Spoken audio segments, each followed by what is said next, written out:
Welcome back! In the last episode, we found out about a creepy murder in a park and, bodies everywhere and police cover-ups and, Tay is probably the murderer. I don't know anyone else with a naturally, like, deep voice, so... And also, we've been finding fish sticks, so I'm trying to find more fish sticks. Come on, dude! Give me more fish sticks! Okay, I don't think we're gonna find any more fish sticks. So, this is the creek where you found the crying woman? That's right. The crime scene is just up ahead. Got it. Is everyone okay? Yeah, that was close. I should really have done something about this bridge before something like this could happen. I'll be sure to report and follow up getting this bridge completely checked. Yeah, let's tread lightly and walk on a more stable part of the bridge. They all die tonight. That was the quote, right? I don't remember now. Damn, what the hell happened here? That's what we're hoping you two can figure out. Ranger, you can stand aside if you like.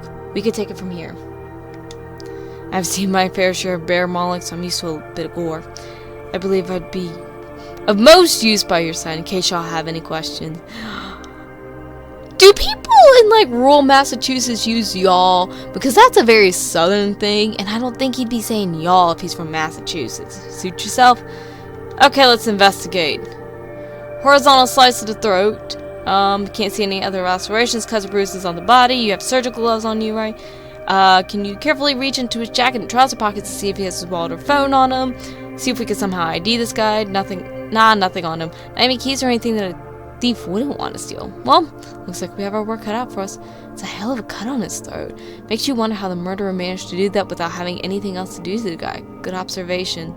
His hands don't have any cuts or bruises on them either. Like he didn't even try to defend himself. Maybe he knew the person who did it. They snuck up on him from behind. It's a thick wood, and in the cover of night, it wouldn't be hard to sneak up on someone at all. Or we do it execution style. Any blood in the sleeping bag? It's a negative, ma'am. Well, it's pretty obvious that the victims weren't killed in their sleep. It's a bit weird that the sleeping bag is outside the tent, isn't it? Maybe they're airing it. Also, it's a pretty warm October, so I wouldn't be surprised if they chose to sleep outside instead. I wouldn't know, ma'am. I'm not into camping much. Anything else inside the sleeping bag? A gold necklace with the Star of David pendant attached to it. I guess at least one of our victims was Jewish then. I think this might have been an anti-Semitic thing. Maybe down in the South, but you don't really see as much of that sort of thing here in Massachusetts, but we say y'all apparently. Not to say that there ain't any neo-Nazis here. There are certainly some. I said that wrong. I wonder where the other sleeping bag is. Maybe they shared a bag. Maybe they shared bag. The two victims look about the same age, and there can't be just the two of them. It's not completely out of this world to assume they were a couple. I guess we'll find out after searching a bit more. Well, we'll find out soon enough when we get results from forensics. As our good friend the park ranger said, couples often come out here for a romantic evening. If we find any of the male victims' semen in the vagina, the female victim will know.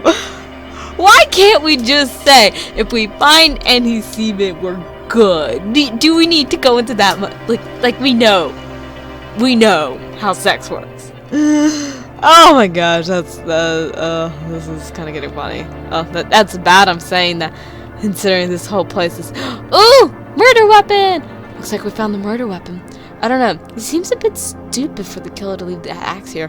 No fingerprints, props. Maybe they panicked and left it nicely jammed into this tree stub? I don't think so. I think they left this here on purpose. So you think they left it on display for you to find? Like a false clue or something? Maybe. Or as a threat or a warning of some sort. How's that a threat? Killer is saying they were cold-blooded enough to take the time to leave the axe and didn't rush to leave after killing the victims. It's pretty fucking dark. Welcome to Homicide Investigations, kiddo.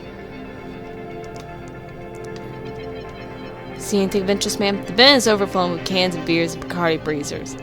That is a lot of alcohol for just two people. Clearly you've never hung out in Boston. Ranger Peterson, how often are the bins cleared out here? We have it done every morning, so this would represent one day of garbage.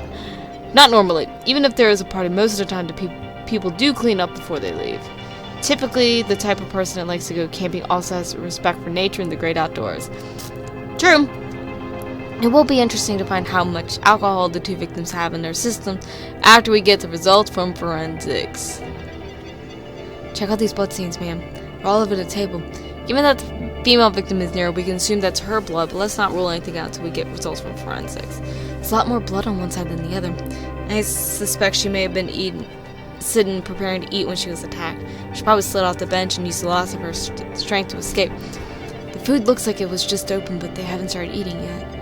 I think the female victim was probably preparing breakfast or something.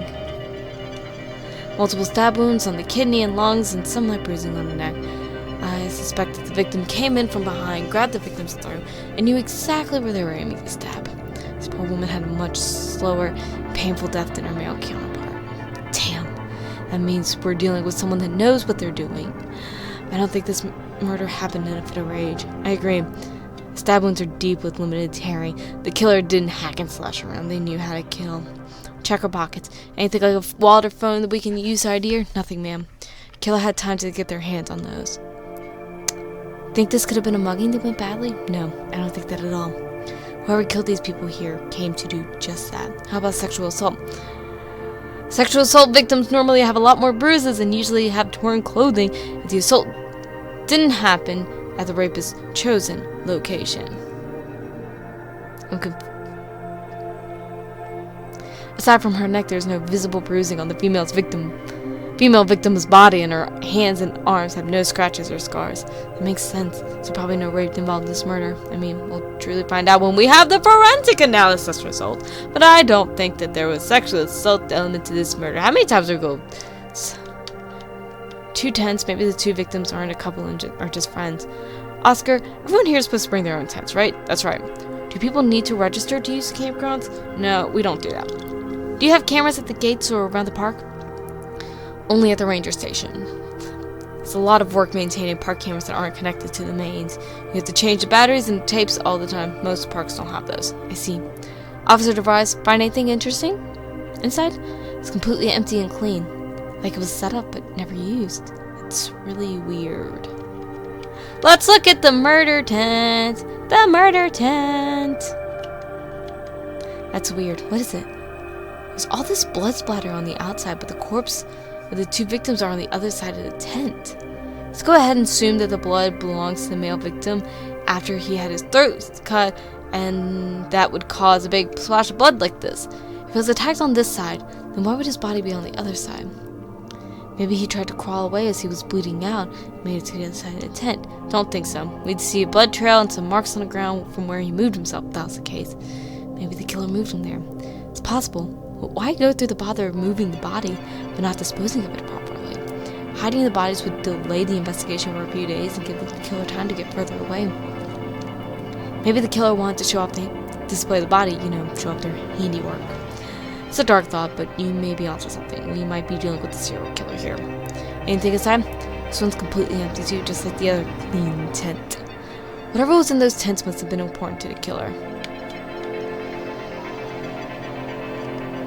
Embers are cold. Then we can be sure that the victims didn't light a fire in the morning. Hard to tell. It's been nearly 4 hours since the bodies were found. Look, there's a partially burned note in the ashes. Pass it here. Read Nate. Gingham, Brigham, maybe? Smith International Limited. Look, I found it! I couldn't believe what the old fisherman was saying, but turns out it's all true. Take a look inside my storage unit. The code is Lexi's birthday. Either of you have any idea about Brigham Smith International Limited Incorporated? That thing? Nope. Here, I have the list of registered businesses for Massachusetts on my tablet. Not a company registered here in Massachusetts. Can you check the National Business Registry? I need the internet for that. And I'm afraid I don't have a signal out here. Yeah, this park is known as dark spot for cell phone coverage. One of the reasons it's diminished in popularity over the years. It's okay. We can check in when we get back to Gloucester. Is that everything?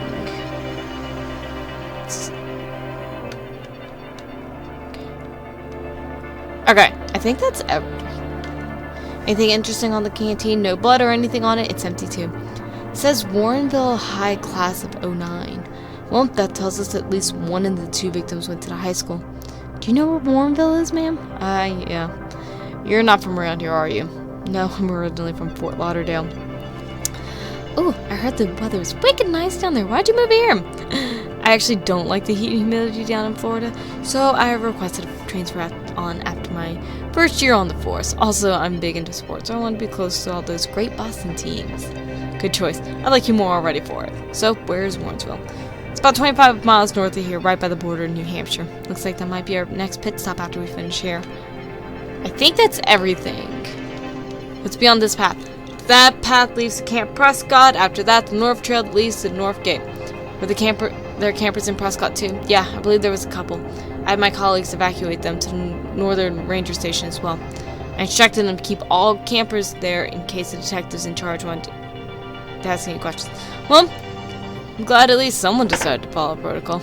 I could take you up there after y'all are done investigating here. I thought we're done. We did the axe, we did that, we did her.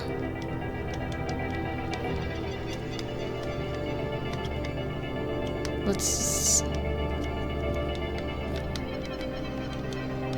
Nothing else there. Okay, we're done. Why didn't it let me go up there the first time? Okay, I'm really liking this. I thought it was going to be more dead people, not just 2.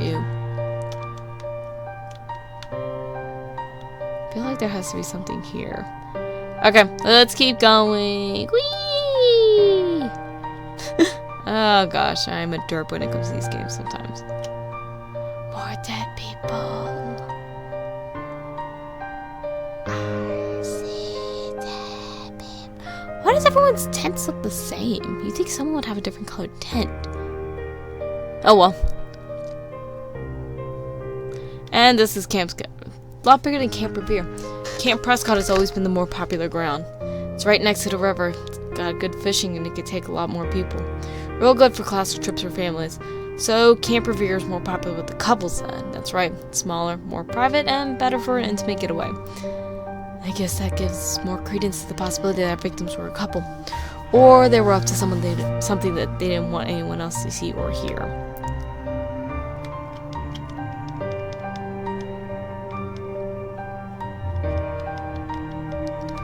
Okay, 3, including the woman at the bridge. There are 5 tents out here. Some people bring more than 1 tent so they're not too cramped up when they go camping. 1 tent for sleeping, then 1 for their supplies, and never heard of that before. Not that I'm into camping. You should see some of the campers. Some of them bring massive inflatable tents with numerous...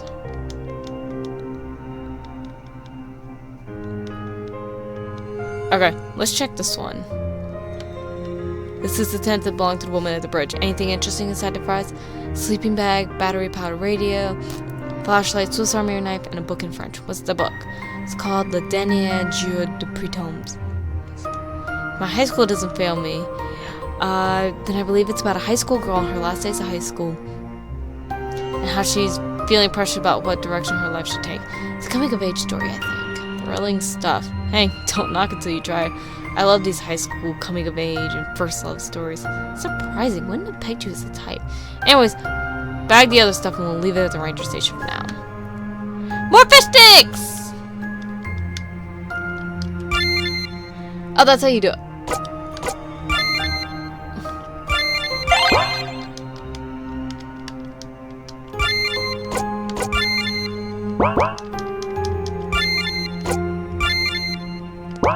Sorry. I'm having...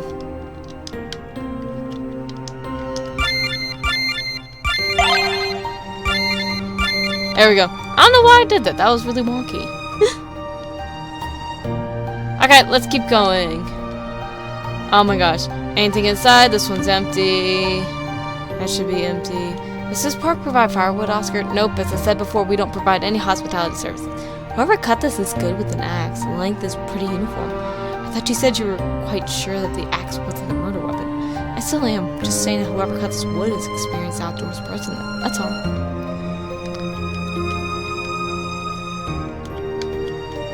Any idea whose sleeping bag this is?